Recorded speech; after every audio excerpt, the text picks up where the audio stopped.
Hello दोस्तों, आज के इस वीडियो लेक्चर में हम लोग फायर एक्सटिंग्विशर अर्थात अग्निशामक यंत्र के बारे में पढ़ेंगे। पिछले वीडियो लेक्चर में हम लोगों ने एसिड और बेस के केमिकल प्रॉपर्टीज़ को देखा था। आइए आज देखते हैं कि किस तरह से अग्निशामक यंत्र काम करता है और किस तरह से हम लोग घरों में एक छोटा सा अग्निशामक यंत्र खुद से बना सकते हैं। अग्निशामक यंत्र के बारे में पढ़ने से पहले आइए थोड़ा सा हम लोग टाइप्स ऑफ फायर या क्लासेस ऑफ फायर को देखते हैं। इसे generally 5 classes, class A fire, class B fire, class C fire, class D fire and class K fire के अंतर्गत रखा जाता है।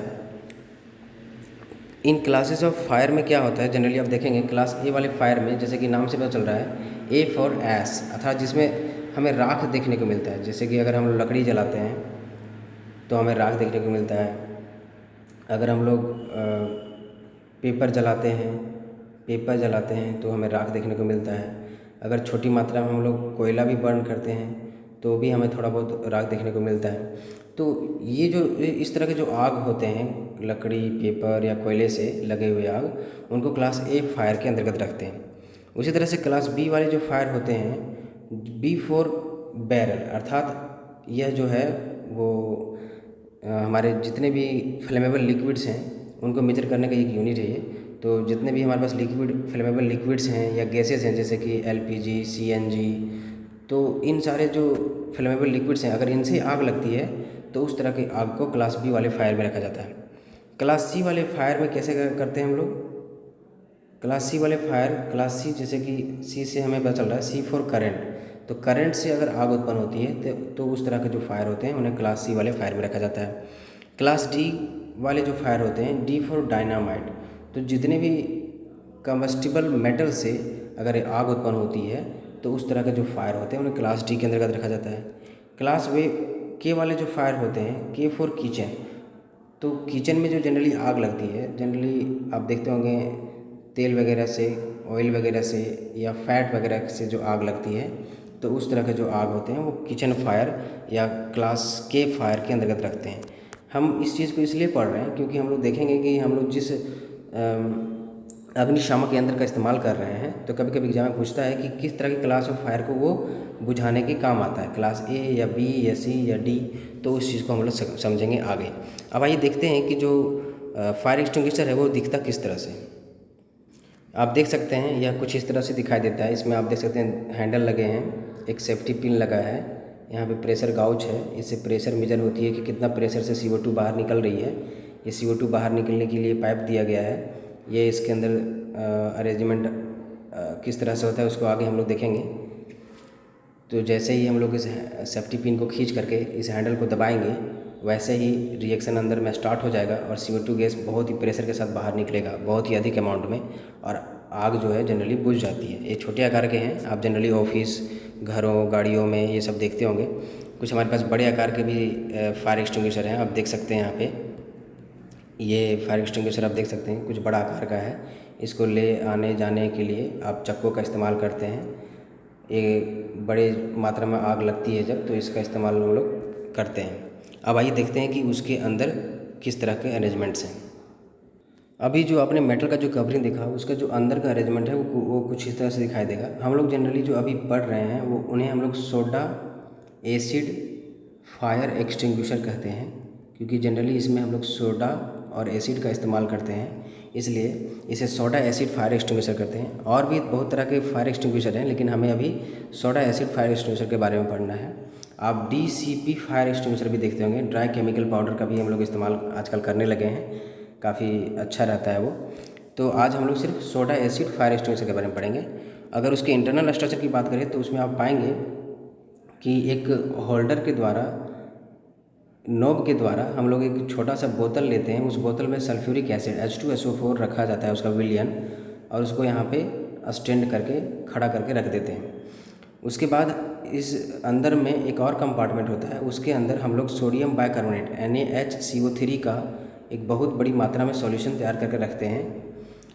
जब कहीं भी आग लगती है तो हम लोग सेफ्टी पिन को खोल करके हैंडल को प्रेस कर देते हैं, तो ये जो बोतल है जिसमें सल्फ्यूरिक एसिड रखा है वह सल्फ्यूरिक एसिड अब इस विलियन में जाके मिल जाएगा और दोनों आपस में रिएक्ट कर जाएंगे, सल्फ्यूरिक एसिड और सोडियम बाइकार्बोनेट, सल्फ्यूरिक H2SO4 और सोडियम बाइकार्बोनेट NaHCO3 दोनों आपस में रिएक्ट कर जाएंगे और हमें क्या क्या मिलेगा, sodium sulphate Na2SO4 and carbon dioxide और साथ ही साथ पानी मिलेगा। आपने पिछले लेक्चर में भी पढ़ा था और यही इसका एक प्रिंसिपल भी है। अगर प्रिंसिपल की बात करें तो इसका प्रिंसिपल किस प्रिंसिपल पर काम करता है कि जब कोई एसिड किसी मेटल कार्बोनेट या मेटल बाइकार्बोनेट से रिएक्ट करेगा तो सोडियम सल्फेट अर्थात सॉल्ट बनेगा, CO2 बनेगा और वाटर बनेगा। तो आपने देखा कि किस तरह से ये जो फायर एक्सटिंग्विशर है वो वर्क किया, किस तरह से रिएक्शंस में इन्वॉल्व हुए। तो अगर एक प्रिंसिपल पूछा जाए तो प्रिंसिपल आप इस तरह से डिफाइन कर सकते हैं।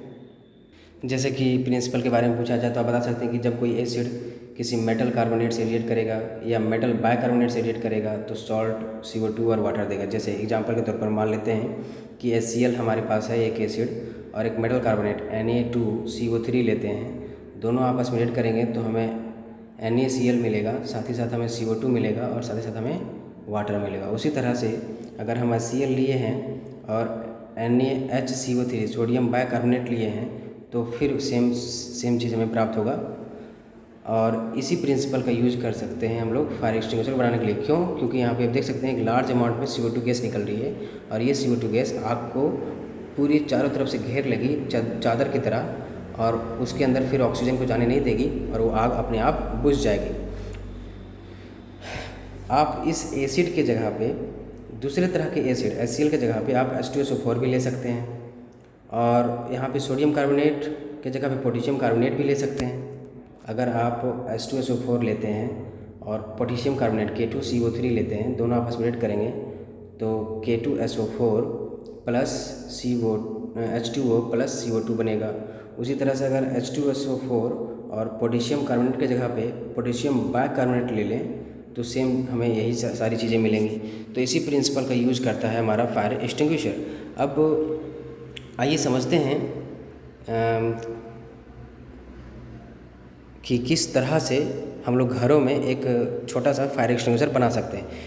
यहाँ पे एक छोटी सी बात मैं और बताना चाहूँगा कि अगर हम लोग पोटेशियम कार्बोनेट लेते हैं सोडियम कार्बोनेट की जगह पे या पोटेशियम बाइकार्बोनेट लेते हैं सोडियम बाइकार्बोनेट की जगह पे, तो potassium 2 Guna faster rate of reaction show करेगा, 2 गुना ज़्यादा रफ्तार से आपको CO2 गैस देगा और जल्दी ही आग बुझ जाएगी, क्योंकि आप जानते हैं पोटेशियम ज़्यादा रिएक्टिव है सोडियम से। अब आइए समझते हैं कि घरों में हम लोग किस तरह से एक छोटा सा फायर एक्सटिंग्विशर बना सकते हैं। फायर एक्सटिंग्विशर बनाने के लिए आपको सबसे पहले एक छोटा सा बोतल चाहिए। बोतल में जो उसकी केप रहेगी उस केप में एक छोटा सा छिद्र कर देंगे। छिद्र के अंदर से हम लोग छोटा सा पाइप घुसा लेंगे, इस पाइप से गैस निकलेगी और इसी के अंदर से एक छोटा सा हम लोग धागा बांध करके एक टेस्ट ट्यूब में बांध करके धागा को लटका देंगे। यहाँ पे फंसा कर आप देख सकते हैं छोटा सा यहाँ पे टेस्ट ट्यूब दिख रहा है आपको। उस टेस्ट ट्यूब के अंदर छोटा सा टेस्ट ट्यूब जो आपको दिख रहा है उस टेस्ट ट्यूब के अंदर H2SO4 का विलयन रखा गया है। यह विलयन को धागा से बांध करके इस कैप में लटका देंगे और ऑलरेडी जो हमारा ये जो बोतल है छोटा सा हम लोग जो वाश बोतल लिए हैं उस बोतल में ऑलरेडी हम लोग सोडियम बाइकार्बोनेट NaHCO3 जिसे हम लोग सोडियम हाइड्रोजन कार्बोनेट भी कर रहे हैं उसका एक सॉल्यूशन तैयार करके रखे हैं। जब कभी भी सपोज छोटी सी आग लगी हमारे घर में तो इस रस्सी को खींच देंगे तो वो जो बीकर है छोटा सा जो टेस्ट ट्यूब है आप देख रहे हैं वो टेस्ट ट्यूब इस सॉल्यूशन में आके गिर जाएगा और दोनों आपस में रिएक्ट करेंगे। तो अभी आपने देखा उसके अंदर उस छोटे से टेस्ट ट्यूब के अंदर सल्फ्यूरिक एसिड है और यहाँ पे बीकर में इस वाश बोतल में हमारे पास सोडियम बाइकार्बोनेट है। दोनों आपस में रिएक्ट करेंगे तो हमारे पास Na2SO4 एक सॉल्ट बनेगा, साथ में CO2 निकलेगी, साथ में हमें वाटर निकलेगा। तो ये CO2 काफ़ी मात्रा में निकलेगी तो ये CO2 फिर इस पाइप के द्वारा बाहर आपको निकलती दिखाई दे रही है। यहाँ पे देख सकते हैं CO2 अधिक मात्रा में निकलती दिखाई दे रही है। ये CO2 आग को फिर बुझा देगी, उसके ऊपर आवरण चढ़ा देगी CO2 का, बाहर से जो O2 है वो अंदर नहीं आ पाएगा और आग अपने आप बुझ जाएगी। अब कभी कभी सवाल उठता है कि जो सोडा एसिड हम लोग फायर एक्सटिंग्विशर पढ़ रहे हैं उसका इस्तेमाल जो है हम लोग वो किस तरह के क्लासेस ऑफ फायर को बुझाने के लिए करते हैं। तो जनरली जो ये इसका इस्तेमाल क्लास B और क्लास C वाले जो फायर हैं उनको बुझाने के लिए करते हैं, क्लास A वाले को बुझाने के लिए इसका इस्तेमाल नहीं करते हैं। तो आइए समझते हैं कि ऐसा क्यों करते हैं। क्लास A वाले फायर में आप जनरली आपने देखा था कि जितने भी हमारे पास सॉलिड सबस्टांसेस जैसे कि लकड़ी है या पेपर है या फिर हमारे पास छोटा सा मात्रा में कोल है, अगर ये सबको बर्न करते हैं तो आप जानते हैं कि लकड़ी को जब बर्न करते हैं तो काफ़ी ज़्यादा मात्रा में हीट प्रोड्यूस होती है।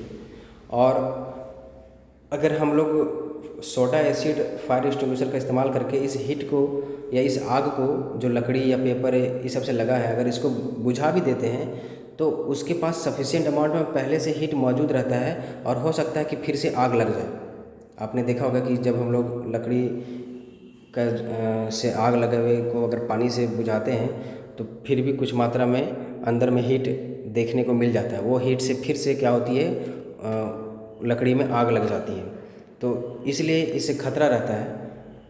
तो इस तरह का जो आग है लकड़ी से, पेपर से, कोल से, वो टेम्प्रोरी आपको दिखता है कि वो बुझ जाएगा, लेकिन चूँकि सफिशिएंट अमाउंट में उसमें हीट ऑलरेडी मौजूद है तो फिर से आग पकड़ने का खतरा रहता है। इसलिए क्लास ए वाले फायर का हम लोग बुझाने के लिए सोडा एसिड फायर एक्सटिंग्विशर का इस्तेमाल नहीं करते हैं।